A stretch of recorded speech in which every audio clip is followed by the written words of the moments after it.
Welcome to our new installation. This space is at number 18 Stewart Lane in Georgetown, and I've just opened it about 3 months ago when I had the blue and white Peranakan porcelain exhibition. So I think that this space is something that I want to use as a space to educate and to also display Peranakan culture and artifacts that we own, to make it more accessible to travelers and to locals alike. It is free of charge to come in and have a look, and you enter through the antique shop next door.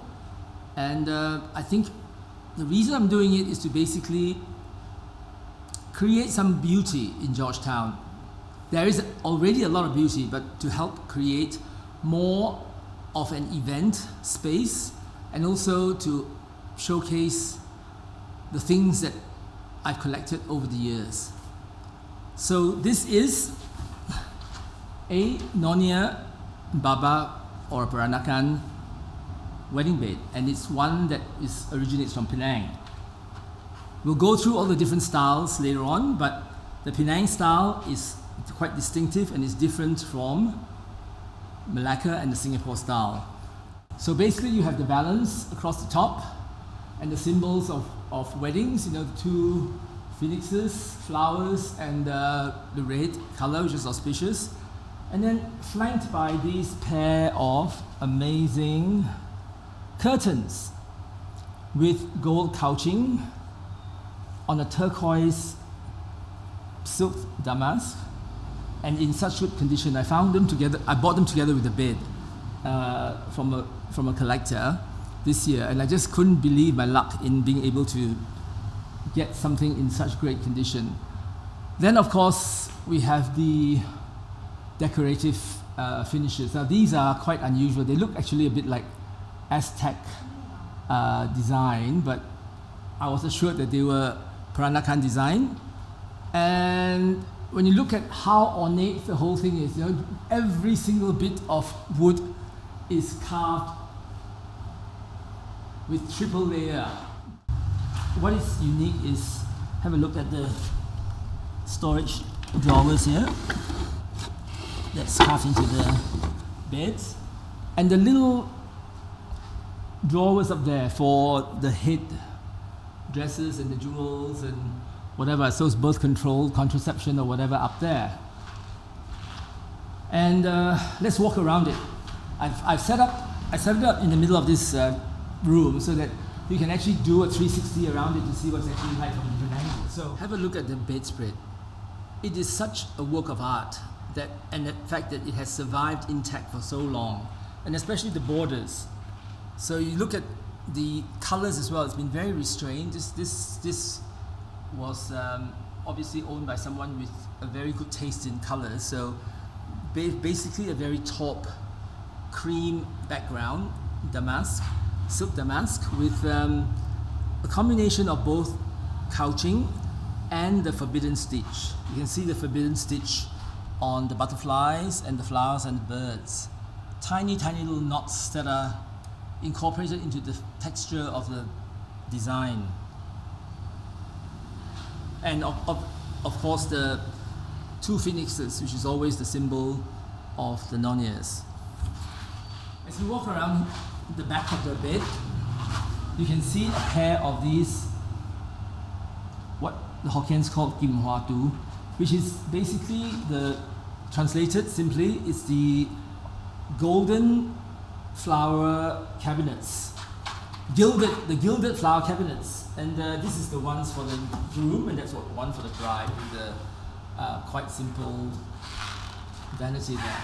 I think I've used my best one in my home, so this is sort of like as good as the ones I can get my hands on at the moment. I actually removed that from one of my rooms upstairs in 7 Terraces to actually borrow it for display here. Very practical with the drawers and the sort of paraphernalia that you would find on a dressing table for the bride. Candles, candle light. This will be for the oil for the hair, some little mini Nonia vases, and the preferred powder of the day. This is circa 1900, 1890, which is your samphong powder. Now, did you know that samphong powder has got mercury in it? And Florida water, which is like the 4711 eau de cologne. It was the scent of choice of the day. So on here is the men's grooming table, and of course the Nonya Babas. The Babas were very influenced by the British who were in charge at the time. So silver, vanity mirror, brush, comb, and your brush.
I'm committed to at least do 4 installations a year from my own collections to showcase the sort of things that we have around Seven Terraces and the other hotels, and also to share it with all of you. So I'm going to take you to have a look at the other wedding beds and the other styles from Singapore and Malacca in the rooms in the Seven Terraces, and explain a little bit about the differences that they have. Come with me.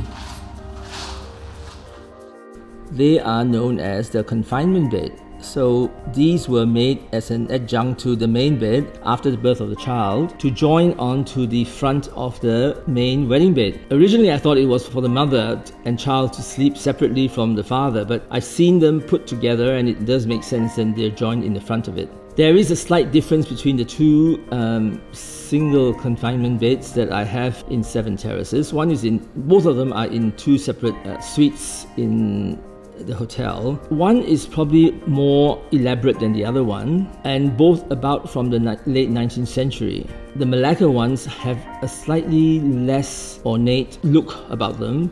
Behind the confinement beds, basically you'll see the wedding collar of the bride. Here we have a new bed made by part of the pieces of an old ancient bed that I found in Penang. They were so detailed in their carving and so ornate that it would be impossible to find matching pieces for this. So I decided to put them against a contemporary wedding bed that we made ourselves. And also it's more comfortable for our guests so that they can get in and out from the side rather than have to crawl in from the front. The bride or the woman sleeps on the inner part of the bed so that she can't escape in the middle of the night. I think that's very, very difficult and probably not going to be acceptable to modern couples. Here we have the Argus apartment, which is our main suite. The whole structure is a little bit simpler and less ornate. It is more of a Malacca style bed. Had their history and background from the earlier Ming style beds, because it was that Admiral Cheng Ho brought the maidens and the beds and Chinese artifacts with him in the 16th century into Malacca. And look at the ceiling of the bed. It's got cloud-like carvings as well. So the bed seems to be like floating on a bed of clouds and also having clouds on top of it while you're lying in the bed. Just actually set this up only a few months ago. Textiles are very much part of the whole wedding bed paraphernalia. It's called the 8 precious treasures, the patpo, and they're basically symbols of fertility for the couple. Basically things like you can see pomegranates, And also all these amazingly beautifully colored textiles. So they are made particularly here for the Peranakan market from China. You see, they have the most incredible work here, which is the forbidden stitch. And the combination colors are just extraordinary. I hope you found this useful. I don't know how I actually ended up with so many of these beds, but I feel it's a responsibility of mine to share this with all of you so that these pieces of history will be relevant and people will know what they're used for in the future.